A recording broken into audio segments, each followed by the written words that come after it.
National Weather Service in Nashville has issued a severe thunderstorm warning for northeastern Montgomery County in Middle Tennessee, northwestern Robertson County in Middle Tennessee, until 9:45 p.m.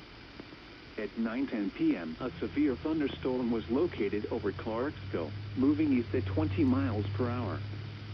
Expected hazards include 60 miles per hour wind gusts. This is a radar-indicated threat. The following impacts are expected. Expect damage to roofs, siding, and trees.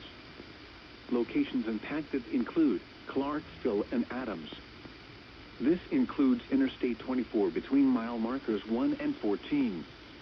Repeating, a severe thunderstorm warning has been issued until 9:45 p.m. for the following county: Montgomery, Tennessee,